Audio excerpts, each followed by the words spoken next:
Hello दोस्तों, स्वागत है आपका मेरे इस YouTube चैनल पर। मैं हूं डॉक्टर सुनील पाटीदार और आज की इस इन्फॉर्मेटिव वीडियो में हम बात करेंगे कि ऐसी कंडीशन के बारे में जो कि बहुत ही ज़्यादा पेनफुल और कॉम्प्लिकेटेड होती है।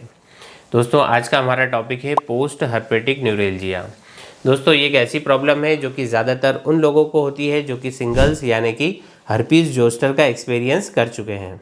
अगर आपको सिंगल्स हुआ है और उसके बाद भी पेन कंटिन्यू है तो हो सकता है कि आपको पोस्ट हर्पेटिक न्यूरेल्जिया हो रहा हो। इस वीडियो में हम इसके कॉजेज, इसके लक्षण को समझेंगे, साथ ही हम इसके होम्योपैथिक ट्रीटमेंट को भी डिस्कस करेंगे जो कि आपको रिलीफ प्रोवाइड देने में मदद करेगा। दोस्तों, सबसे पहले बात करते हैं पोस्ट हर्पेटिक न्यूरेल्जिया आखिर होता क्या है। तो दोस्तों, ये एक नर्व पेन है जो कि तब होता है जब आपको सिंगल्स होने के बाद भी आपकी जो नर्व है वो डैमेज हो चुकी है। और दोस्तों, सिंगल्स जैसे आप जानते हैं वायरल इन्फेक्शन होता है जो कि वेरिसेला जोस्टर वायरस की वजह से होता है।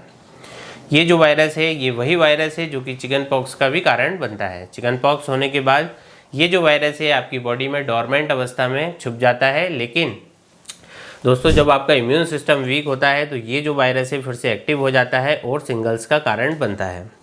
सिंगल्स के बाद अगर नर्व पर बहुत ज़्यादा डैमेज हो गया है तो उस डैमेज की वजह से वहाँ पर पेन होना स्टार्ट हो जाता है और इसी पेन को हम पोस्ट हर्पेटिक न्यूरेल्जिया कहते हैं। दोस्तों, अब बात करते हैं इसके कॉजेज़ की कि पोस्ट हर्पेटिक न्यूरेल्जिया का जो प्राइमरी कॉज है वो नर्व डैमेज होना होता है। और जब सिंगल्स के दौरान वायरस एक्टिव होता है तो वो जो है आपकी नर्व को इन्फेक्ट करता है और नर्व के इन्फ्लामेशन और डैमेज की वजह से पेन के जो सिग्नल्स हैं वो कंटिन्यूस जो है सो ब्रेन तक जाते रहते हैं, चाहे इन्फेक्शन ख़त्म ही क्यों ना हो गया हो। तो ये जो पेन है ये काफ़ी सीवियर हो सकता है और कई महीने और कभी कभी कई सालों तक ये रह सकता है। और ज़्यादातर ये उन कंडीशन में देखा गया है कि जिनकी उम्र जैसे लोगों की 60 साल से ऊपर की है, लेकिन दोस्तों यंगर एज ग्रुप में भी इससे अफेक्ट हुआ जा सकता है। अब समझते हैं हम इसके सिम्टम्स को, वो भी बहुत ही आसान भाषा में। तो दोस्तों, अगर आपको पोस्ट हर्पेटिक न्यूरेल्जिया है तो आपको सबसे कॉमन सिम्टम होगा सीवियर पेन जो कि अफेक्टेड एरिया में होगा। और ये जो पेन है ये शार्प बर्निंग लाइक पेन के फॉर्म में हो सकता है। कुछ लोगों को लगता है कि उनकी जो स्किन है बहुत सेंसिटिव हो गई है, जैसे कि उनको कपड़े का टच भी दोस्तों अनबियरेबल लगने लगता है। आपको टिंगलिंग, आपको नमनेस या फिर आपको ईचिंग का एक्सपीरियंस भी हो सकता है। ये पेन ज़्यादातर उसी एरिया में होता है जहाँ पर आपको सिंगल्स के रेसेस जो है कि वो आए थे। इसके सिम्टम्स काफ़ी सिमिलर होते हैं कई सारे दूसरे न्यूरेल्जिया से, जैसे कि एक ट्राइजेमिनल न्यूरेल्जिया होता है, एक ऑक्सीपिटल न्यूरेल्जिया होता है।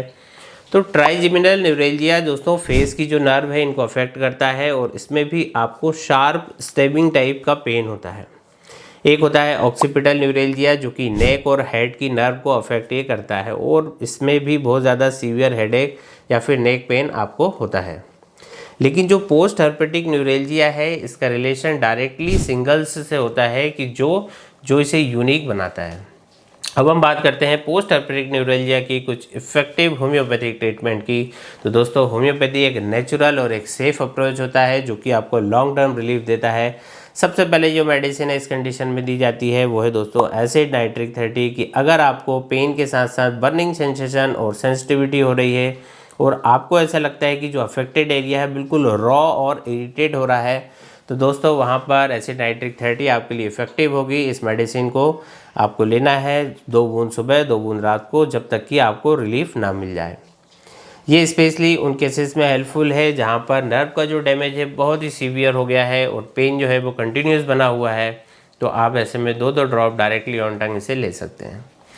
दूसरी इफेक्टिव मेडिसिन होती है दोस्तों रस्टॉक्स 30 और ये उन लोगों के लिए बेनिफिशियल है जिन्होंने सिंगल्स के बाद में स्टिफनेस और पेन का एक्सपीरियंस किया है। कि अगर आपको लगता है कि आपका जो पेन है मूवमेंट करने से बेटर होता है या आपका जो अफेक्टेड एरिया है इसमें दोस्तों ईचिंग और बर्निंग हो रही है, वहाँ पर रस्टॉक्स 30 बहुत ही ज़्यादा इफेक्टिव मेडिसिन हो जाती है। इसे आप 2-2 बूंद करके दिन में 3 बार ले सकते हैं। अगली हमारी मेडिसिन है दोस्तों वो है हाइपेरिकम 200 जो कि एक पावरफुल रेमेडी है जो कि नर्व पेन के लिए स्पेशली प्रिस्क्राइब की जाती है। कि अगर आपको शूटिंग पेन हो रहा है, जैसे कि आपको जैसे कोई करंट लग रहा हो, इस तरह का आपको पेन हो रहा है, तो हाइपेरिकम 200 एक परफेक्ट दवाई होती है। ये आपकी जो डैमेज नर्व है उनको हील करने में मदद करेगी और साथ ही पेन को इफेक्टिवली रिड्यूस करती है। दोस्तों हाइपेरिकम को 200 पोटेंसी में आप 2 बूंद सुबह 2 बूंद रात को इस तरह से आप ले सकते हैं जब तक कि आपका पेन मैनेज ना हो जाए। चौथी इफेक्टिव मेडिसिन आती है मेक-फोर्स 6x, जो कि एक बायोकेमिक मेडिसिन है और जो कि मसल स्पाज्म और नर्व पेन के लिए काफ़ी ज़्यादा हेल्पफुल होती है। अगर आपको स्टेबिंग या फिर क्रैम्पिंग टाइप का पेन हो रहा है, जो कि गर्म चीज़ लगाने के बाद या फिर गर्म कंप्रेस करने के बाद दोस्तों यदि आप बेटर फील करते हैं तो वहाँ पर मेक-फोर्स 6x आपके लिए बेस्ट रेमेडी होने वाली है। ये टैबलेट फॉर्म में आती है, इसकी 6 गोलियाँ दिन में 3 से 4 बार आप ले सकते हैं बड़ी ही आसानी से। और दोस्तों अब बात करते हैं एक और इफेक्टिव मेडिसिन की, जो कि है मर्क सॉल्ट 200, कि अगर आपको पेन के साथ साथ जो है कि आपको नाइट स्वेट या फिर आपको रेस्टलेसनेस या फिर आपको जो है मेटेलिक टेस्ट यदि आ रहा है, उसका एक्सपीरियंस आपको हो रहा है, ऐसे आपको सिम्टम आ रहे हैं, तो आपके लिए ऐसे में मर्क सॉल्ट 200 एक बहुत ही यूज़फुल रेमेडी हो जाती है। इस रेमेडी को 2-2 ड्रॉप करके आपको दिन में 2 से 3 बार लिया जा सकता है। और फाइनली एक यूनिक और एक पावरफुल रेमेडी है जो कि मैं अक्सर प्रेस्क्राइब करता हूँ हर्पीस के केस में दोस्तों, वह है हर्पीस सिम्प्लेक्स 1M, जो कि एक नो-सोड मेडिसिन है। ये स्पेशली उन लोगों के लिए इफेक्टिव होती है जिनको कि जो हर्पीस वायरस की वजह से सीवियर न्यूरेल्जिया डेवलप हो गया है। और इस मेडिसिन को ज़्यादातर वीकली डोज के फॉर्म में प्रेस्क्राइब में करता हूँ कि अगर आपको क्रॉनिक सिम्टम्स है जो कि बार बार आपको प्रॉब्लम करते हैं, तो इस मेडिसिन की 1M पोटेंसी को वीकली सप्ताह में 1 बार 2 ड्रॉप करके आप ले सकते हैं। ये आपके इम्यून सिस्टम को स्ट्रेथन करती है और हर्पीस वायरस के लॉन्ग टर्म इफेक्ट को ये कंट्रोल करने में मदद करती है।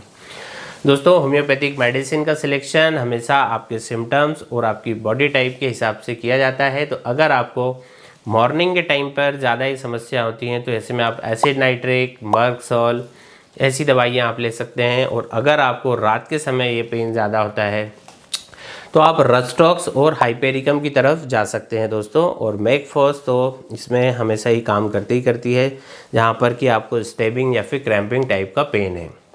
और अगर आपको long term herpes related neuralgia हो रहे हैं तो ऐसे में आपको हर्पीस सिम्प्लेक्स 1M एक बहुत ही रिलायबल रेमेडी होती है। दोस्तों आज हमने पोस्ट हर्पेटिक न्यूरेल्जिया के बारे में डिटेल से बात की, इसके कॉजेज, इसके सिम्टम्स और इसकी इफेक्टिव होम्योपैथिक मेडिसिन के बारे में हमने बात की। कि अगर आपको ये वीडियो हेल्पफुल लगा है तो इसे लाइक करें, कमेंट्स करें, अपने दोस्तों के साथ इसे शेयर करें।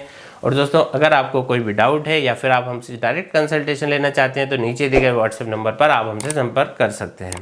मैं आपके लिए ऐसे ही हेल्थ से रिलेटेड वीडियो लेकर आता रहूँगा। तब तक अपना बहुत ख्याल रखिए। बहुत बहुत धन्यवाद।